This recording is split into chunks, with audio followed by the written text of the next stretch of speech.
Caríssimos amigos do curso Referência, é um prazer estarmos aqui para hoje estudarmos a Instrução Conjunta de Corregedorias número 02, saiu em 2014 e foi atualizada pela Instrução Conjunta de Corregedoria 07 de 2020. Bom, essas instruções elas vieram para padronizar as atividades de Polícia Judiciária Militar. Vejam bem, essa atividade de Polícia Judiciária Militar, ela está descrita no Código de Processo Penal Militar, perfeito? O que a instrução fez? Ela trouxe as regras gerais, né, e deu uma burilada naquelas regras gerais, né, trazendo alguns aspectos específicos em relação às instituições PM e Bombeiro de Minas Gerais, tá ok? Vamos lá. Caríssimos, antes de adentrarmos nas instruções 02 e 07, é necessário que consigamos entender a persecução penal, o caminho percorrido na atividade criminal, falando de crime militar. Então vejam bem, ocorrido um crime militar, esse crime ele vai ser investigado através de dois procedimentos. Quais são eles? Ou vai ser através de inquérito policial militar, quando não estão presentes, perfeito, as questões relativas ao flagrante, ou vai ser através de auto de prisão em flagrante, quando aí sim estão presentes as situações relacionadas ao flagrante delito, perfeito? Então aqui nós não temos a questão do TCO. Feito, então, confeccionado o inquérito policial militar, o auto de prisão em flagrante, esses expedientes são passados à Justiça, que vai encaminhá-los ao Ministério Público. O promotor de justiça vai oferecer uma denúncia, se caso entender assim viável, perfeito? Oferece a denúncia, expõe o crime, expõe a autoria, expõe a materialidade, o juiz recebendo essa denúncia, perfeito? Aí sim eu tenho um processo judicial formado, uma ação penal. No processo judicial, eu já não tenho mais a figura da autoridade de Polícia Judiciária Militar. Aí eu passo a ter a autoridade judiciária, que compõe o processo, então o juiz, que é uma figura equidistante das partes, perfeito? É uma figura imparcial naquele processo, ele vai ouvir a versão de acusação e defesa e chegar ao seu veredito, compõe o processo o Ministério Público, que é o órgão de acusação, e o réu através do seu advogado de defesa, que é a parte que vai responder aquela ação, quem está sendo acusado, perfeito? Então, depois que se passaram as fases processuais, a fase de produção de prova, o juiz vai chegar ao seu veredito, que é a sentença, perfeito? O juiz, então, chegando à sentença, abre-se o prazo recursal. Então, é por isso que a gente fala que a primeira sentença é a sentença de primeiro grau. Depois do prazo recursal, a gente tem uma sentença definitiva, perfeito? Passado o recurso, não teve recurso, etc., o processo, então, chega ao seu trânsito em julgado, ok? Bom, vamos tratar do capítulo 1, competência de Polícia Judiciária Militar. Entendam, senhores? As infrações penais militares, perfeito? Vejam bem, quais são infrações penais militares? Elas são investigadas pela autoridade de Polícia Judiciária Militar. Não confundam com a autoridade judiciária, que é o juiz. A autoridade de Polícia Judiciária Militar é aquele comandante de unidade que tem atribuição sobre o local aonde a atividade criminosa se desenvolveu. Se a atividade criminosa ocorreu em Curvelo, o comandante da unidade de lá que vai instaurar o procedimento para apurar o crime militar, ou inquérito policial militar ou auto de prisão em flagrante. Se aconteceu em Belo Horizonte, O comandante de unidade com atribuição sobre aquele território é que vai instaurar o processo. Se aconteceu em São João del Rei, o comandante daquela unidade vai instaurar o processo. Se aconteceu em Juiz de Fora, a mesma coisa. Então vejam bem, independente do militar que cometeu o fato, o autor do crime, pertencia a outro comando, quem tem atribuição para instaurar, perfeito? Um auto de prisão em flagrante, um inquérito policial militar, exercendo assim a autoridade de polícia judiciária militar, é o comandante que tem atribuição sobre o local onde o fato ocorreu, onde a atividade criminosa foi perpetrada. Se estamos falando de infrações penais militares, nós temos que entender o que é o crime militar. E o crime militar, da mesma maneira que o crime comum, é um fato típico, antijurídico e culpável. Ele tem que ter esses 3 elementos para que eu possa realmente afirmar que aquele fato cometido é um crime militar.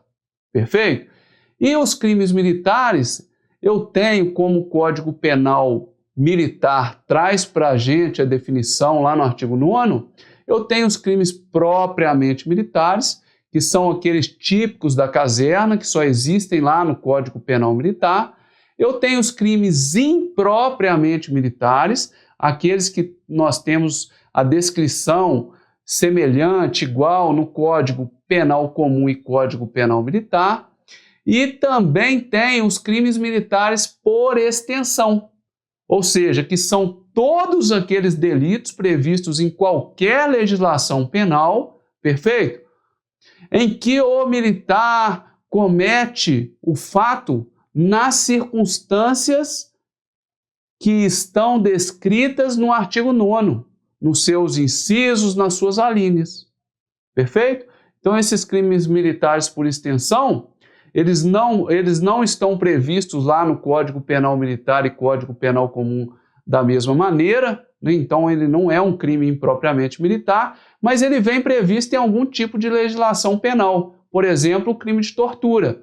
Ele não existe no Código Penal Militar, mas ele é um crime que é previsto em outra legislação penal. Ok? Esse crime, se cometido nas hipóteses previstas do artigo 9º do Código Penal Militar, ele vai ser tido como crime militar. Por isso que é um crime que eles chamam de crime militar por extensão. Tá ok? Bom, entendendo isso, é necessário que nós consigamos entender também que o crime é diferente da transgressão. Por quê? Porque a transgressão disciplinar, ela regulamenta uma atividade administrativa, ela regulamenta a ética moral dos militares. Perfeito? Só que, senhores, invariavelmente, quando o militar comete um crime, ele vai estar enquadrado em alguma transgressão disciplinar. E essa transgressão disciplinar, ela vai se aflorar, vai demonstrar o seu cometimento, o seu enquadramento lá no final do inquérito policial militar ou auto de prisão em flagrante. A autoridade que apurou vai constar essa transgressão disciplinar residual, né, lá no final em seu relatório. E aí quem vai estabelecer o procedimento de apuração para o acusado do cometimento da transgressão já não é a autoridade polícia judiciária militar. Ele recebe os autos e aí sim, a autoridade que tenha poder disciplinar sobre o acusado é que vai instaurar o procedimento de apuração da transgressão disciplinar. Perfeito? Então ele aflora no inquérito ou no APF, mas quem apura e quem pune é quem tem poder disciplinar. Vamos lá. Ainda na competência da Polícia Judiciária Militar. Se a unidade recebe notícias de desvio de conduta praticada por seus militares, perfeito? O que se faz? Aí a gente tem que verificar. Existe indício de autoria e materialidade já? Essa denúncia traz quem fez, como que o fato se deu? Se traz e se existe indício de crime militar, tem que ser instaurado inquérito policial militar para apurar o fato, porque ali eu já tenho a narrativa, né, de quem provavelmente cometeu o fato, né, e como o fato ocorreu, as circunstâncias do crime, autoria e materialidade, que tem que ficar mais bem apurado através do inquérito policial militar. Mas, senhores, tem notícias de desvio de conduta, perfeito? Que são carentes de informação. Geralmente denúncias anônimas, que não delimita indícios nenhum de autoria e materialidade. Então, não tem condições, né, da autoridade polícia judiciária militar instaurar de cara um inquérito policial militar. Ele tem que instaurar, então, ou um levantamento inicial ou um relatório de investigação preliminar para buscar maiores subsídios e aí sim, conseguindo esses maiores subsídios, a autoridade, aí sim eu passo a exercer a autoridade polícia judiciária militar, instaurando aí o inquérito policial militar. Bom, com relação à competência da polícia judiciária militar em termos de auto de prisão em flagrante, que é uma situação que cai demais nas nossas provas, eu tenho que, em regra, vejam bem a palavra, olha só, em regra, tá ok? Então, cuidado com as palavras na prova que são totalitárias. Sempre, nunca, jamais. Cuidado com essas palavras, porque o em regra não é uma palavra totalitária. Ok? Então, em regra, a lavratura do auto de prisão em flagrante vai ser do comandante da unidade, autoridade polícia judiciária militar, que tem atuação, vejam bem, territorial onde ocorreu a infração penal militar. Então, não é a autoridade, o comandante do militar, é a autoridade que tem atribuição territorial, da circunscrição, aonde o fato efetivamente veio a ocorrer. Bom, o artigo 9º, parágrafo 1º da nossa instrução, ele traz agora uma linha de prioridade para a lavratura do APF, justamente para justificar a palavra em regra. Olha só, primeiramente, a competência é daquele comandante com responsabilidade territorial, essa é a regra, onde o fato realmente ocorreu, ou a consumação do crime ou a tentativa do crime militar. Tá ok? Mas, num segundo momento, o comandante da unidade em que serve o militar que foi preso em flagrante pode também instaurar esse APF, né? Num segundo momento. Em regra, a segunda situação, o segundo a ser chamado a instaurar o APF pode ser ele. Caso o crime ocorra, olha só, em município em que esteja localizada a unidade ou um espaço geográfico circunvizinho, desde que não haja demora e prejuízo para essa lavratura. Vamos colocar um auto de prisão em flagrante, Belo Horizonte, né? Várias unidades ali, perfeito? O militar é do 5º Batalhão, o fato ocorreu na área do 22º Batalhão. Próximo, muito próximo, tá ok? Será que o comandante do 5º Batalhão realmente precisa de lavrar aquele APF? Já que depois daquilo ainda tem transgressão residual e etc. Talvez seja melhor, né, mais econômico, que o comandante direto dele faça a lavratura, porque aí ele já faz o auto de prisão e também já desenvolve as atividades relacionadas às transgressões disciplinares. Ok? E em terceiro lugar, em terceiro momento, a autoridade militar hierarquicamente superior, né? Envolveu um militar que seja superior ou mais antigo do que o comandante da unidade. Então, a autoridade militar hierarquicamente superior, né? O comandante da região, por exemplo, ele instaura o auto de prisão em flagrante. Havendo envolvimento de instituições diversas, né? Então, eles cometem um fato junto, o militar do bombeiro com o militar da PM. Como faz para ser lavrado esse APF?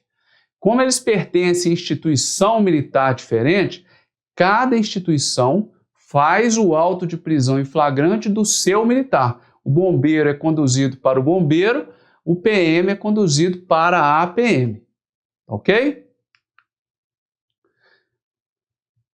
Vejam bem, agora, verificando a questão da instituição PM-MG, os militares, vão colocar aqui 2 militares, um de Belo Horizonte, o outro de Lagoa Santa, venham a cometer um crime, né? Venham a cometer junto, em coautoria, um crime na cidade de Vespasiano. Vejam bem. E aí? Quem que... Eles pertencem a comandos diferentes. Vai fracionar o APF? Não. Na PM, o APF vai ser único, tá? Quando envolver seus militares, mesmo que de comandos diferentes. Quem vai instaurar é o comandante da unidade lá de Vespasiano. Bom, ainda sobre o APF, a sequência, vejam bem, militar cometeu o crime militar. Está em situação de flagrância? Tá. O que vai ser feito? Prisão dele. Perfeito? Prisão em flagrante, mas lembrando que todos os presos, todas as pessoas têm as garantias constitucionais. Tenho que preservar isso. O uso da força, o uso de algema pode? Pode, mas é exceção. E existem regras que condicionam a questão do uso da força e o uso da algema como exceção. Perfeito? O condutor do flagrante é aquele militar que deu voz de prisão ao militar que cometeu o crime. O que ele tem que fazer? Ele vai pegar esse militar que cometeu o crime, deu a voz de prisão, ele vai pegar o preso e apresentá-lo de forma imediata ao comandante. Se o comandante não tiver, subcomandante, oficial de dia ou autoridade correspondente ao comandante. Junto com o quê?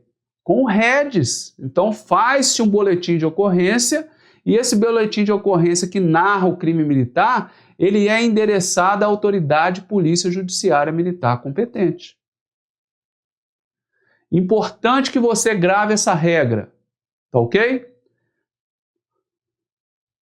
A regra, e vejam bem, é em regra, isso não quer dizer uma palavra totalitária sempre, tá? Em regra, ouve-se o condutor em primeiro momento, em termo apartado, ou seja, ele vai pegar o seu termo, vai assinar, vai receber o recibo da entrega do preso e vai ser dispensado, se não for mais necessário que ele acompanhe ou que ele seja novamente inquirido alguma coisa.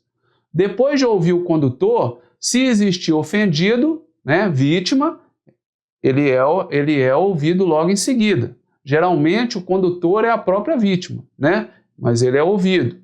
Depois, ouve-se as testemunhas. E, por último, faz-se o interrogatório do preso.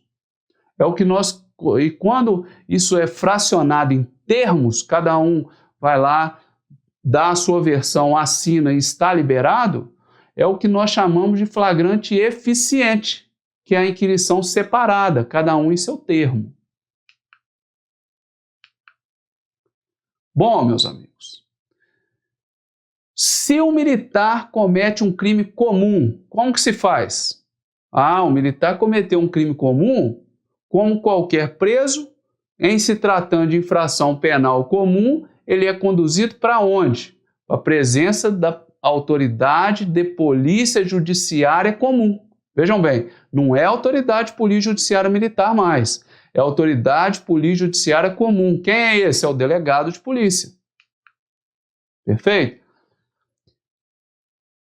Quem faz de acordo com a nossa instrução? Isso não é regra que está na lei, é uma construção que foi feita entre as instituições. Então, por isso que vem na nossa instrução.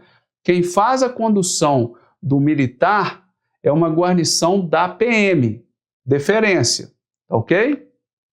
Vejam bem, se a prisão foi ratificada pelo delegado, o militar ele não é recolhido para um presídio, ele é recolhido para a unidade prisional da instituição PMMG.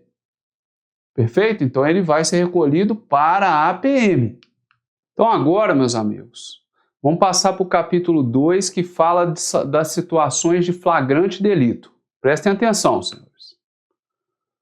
Essas situações, elas estão lá no nosso Código de Processo Penal Militar, artigo 244, né? Existem a questão dos 4 incisos que tratam do que é flagrante. Mesmas situações estão lá no Código de Processo Penal Comum, no artigo 302, ok? Não vamos repeti-las. O que a instrução acrescenta de novo, tá? Primeiro ela chama atenção, fala, olha, o uso da força só é cabível quando for indispensável, e aí traz os casos onde eu posso usar força. Caso de desobediência, caso de resistência, caso de tentativa de fuga. Quando a instrução fala do emprego de algema, fala assim, pode? Também pode. Não é a regra, é a exceção. Mas há necessidade de se observar o cumprimento da súmula vinculante número 11 do STF. Tem que cumprir. O artigo 14 fala assim, ó, efetuada a prisão em flagrante, o militar preso deve ser, olha só, imediatamente apresentado pelo condutor, que é aquele que dá a voz de prisão, que garante os direitos do militar preso, ao comandante, ao oficial de dia ou à autoridade correspondente. Mas eu tenho que apresentar o militar preso às autoridades competentes de forma imediata. Bom, meus amigos, existem casos, vejam bem, onde eu tenho o subordinado prendendo o superior. Meus amigos, isso também cai na prova, é um detalhe importante. O subordinado pode prender o superior? Claro que pode, ele pode e deve. Mas ele dá a voz de prisão ao superior que cometeu o crime, mas não conduz. Perfeito? Então, o subordinado foi lá, deu voz de prisão ao superior que cometeu o crime militar, perfeito? Não conduziu. Ele segurou, olha só, reteve o superior e acionou quem de direito. Então, vejam bem, ele deverá, neste caso, reter o preso, que é seu superior, no local onde o crime ocorreu, para que ele seja conduzido, veja bem, conduzido por um militar, por outro militar, que seja superior dele, do preso, ou, na falta do superior, o militar mais antigo. Então, o subordinado, ele prende, mas ele não conduz. Crime militar, eu faço um registro do REDS. Eu endereço esse REDS, esse boletim de ocorrência, à autoridade de polícia judiciária militar competente, aquela que vai lavrar o auto de prisão em flagrante, ou seja, aquela que tem atribuição territorial. Meus amigos, regra, Código de Processo Penal, perfeito? Código de Processo Penal Militar, 2 testemunhas devem presenciar a apresentação do militar conduzido à autoridade competente. Então, se eu tiver testemunha do fato, ótimo, essa testemunha, além de ser testemunha do fato, ela vai testemunhar a entrega do militar preso ao comandante. Tá ok? Ah, não tem testemunha do fato, então eu pego 2 testemunhas de apresentação, que vão observar aquele cumprimento da entrega do preso. Vamos lá. Capítulo 3 da nossa instrução traz as providências de polícia judiciária no local de crime. Então, vejam bem, O que a autoridade de polícia judiciária militar, ou aquelas que foram delegadas, aquelas hierarquicamente subordinadas, o que elas têm que adotar de providência quando tomam conhecimento que um crime militar ocorreu? Vamos lá. Primeira coisa, meus amigos, essencial, ainda mais com o que a gente chama hoje de cadeia de custódia, preservação da prova intacta. Então, olha só, preservação do local do crime. Eu tenho que preservar o estado, a situação das coisas. A perícia precisa de encontrar o local intacto. A apreensão de instrumentos, qualquer, ou instrumento do crime, ou objetos que tenham relação com o crime. Tenho que colher provas que vão ajudar no esclarecimento do crime, na sua dinâmica, na sua caracterização. E essa questão da coleta do material, da apreensão do material, é óbvio que vai ser feita após a realização da perícia. Porque antes da perícia realizar seus trabalhos, eu não posso alterar o local, a situação das coisas. Ok? Preservar primeiro e depois apreender. Prisão do infrator, se estiverem naqueles casos de flagrante delito. Tudo é providência de polícia judiciária. Vejam bem, o comandante da unidade vai determinar um oficial para proceder à lavratura do APF, tá certo? Delega a competência de autoridade de polícia judiciária militar a esse oficial. Perfeito? Aí existem algumas provas que falam assim, um sargento mais competente, conhecedor do direito, mestrando, doutorando e etc., ele pode ser ou lavrar um auto de prisão em flagrante, porque a pessoa com maior conhecimento ali não pode. O APF tem que ser lavrado por oficial. Perfeito? Vamos lá. Outra providência que tem que ser adotada, acionamento do assessor jurídico, se houver. Ah, para que, professor? O assessor jurídico é para defender o preso? Não. O assessor jurídico é para defender a instituição, para acompanhar os trabalhos do auto de prisão em flagrante, para acompanhar se as garantias constitucionais estão sendo garantidas mesmo, estão sendo dadas, estão sendo preservadas. Por quê? Para evitar um acionamento a posteriori por conta de não cumprimento dessas garantias constitucionais pelo Estado. Designar um perito na eventual impossibilidade de comparecimento da perícia técnica da Polícia Civil. Então isso é possível também. Em alguns casos nós temos vários militares habilitados, né? Por exemplo, a questão dos nossos médicos, tem médico nosso que é perito, ok? Então o comandante ele pode designar um perito se a perícia técnica da Polícia Civil não comparecer no local, perfeito? Justamente por quê? Porque algumas situações constituídas favorecerão na elucidação do crime. Crime militar com disparo de arma de fogo, ocorreu um disparo, o que é a instrução alerta? Senhores, se ocorreu disparo, para a gente preservar a prova, né? Se for possível, eu tenho que encaminhar o militar para coletar material destinado ao exame residuográfico. A vítima também, tá ok? Se for o caso, né? Por quê? Porque ali, se a alegação é que o militar disparou uma arma de fogo, né? Eu vou constatar que existem resíduos de pólvora na mão do militar, no braço, nas roupas, então eu tenho que encaminhar.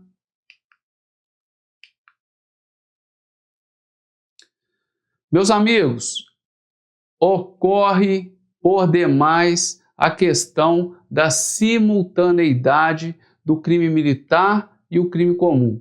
Como ocorre isso, professor?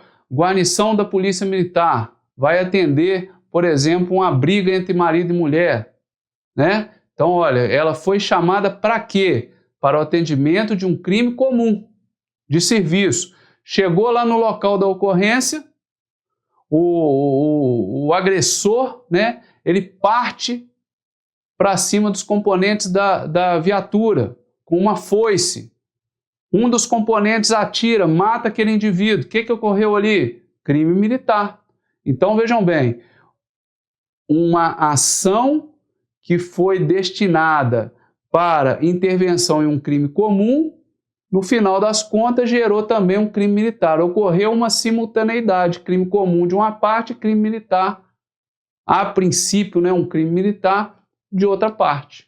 Então, a instrução nesses casos, como é o que mais ocorre, é o corriqueiro, o que se faz? Para registrar os réis, tem que ser uma guarnição que não está envolvida, senhores. Perfeito?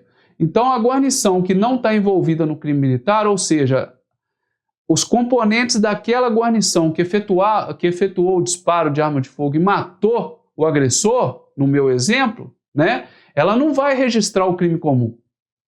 Tá ok? Outra guarnição vai registrar esse crime comum e vai encerrar na delegacia. Né? O crime comum é um réis destinado ao delegado. Já o crime militar, né, aquele militar que foi atender uma ocorrência, que efetuou o disparo, que matou o indivíduo, perfeito? Esse réis, num primeiro momento, é crime militar. Então, quem faz? Outra guarnição também que não está envolvida no fato, né? A guarnição que não está envolvida no crime. Então, ela vai fazer o réis, aí não para o delegado, mas a autoridade político-judiciária militar, o comandante, para narrar um crime militar. Ok? Vejam bem, senhores. Ocorrência em que a intervenção policial resulta morte, né?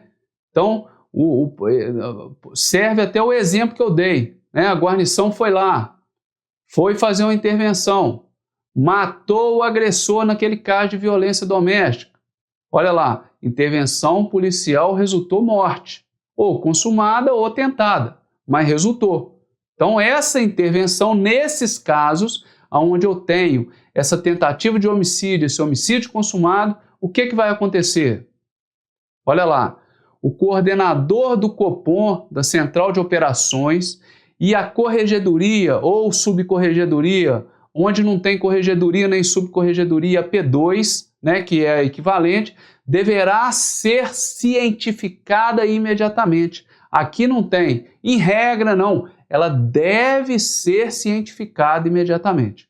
Olha a palavra, deverá ser cientificada imediatamente. Vamos lá. Corregedoria e subcorregedoria, olha a troca de palavra. Em regra, deverá comparecer ao local. Ou seja, eu tenho que cientificar de forma obrigatória. Em regra, ela comparece. Corregedoria ou subcorregedoria vai no local, acompanha a ocorrência. Tá certo? Mas é em regra. Pode acontecer dela não ir? Pode. Aí o que acontece?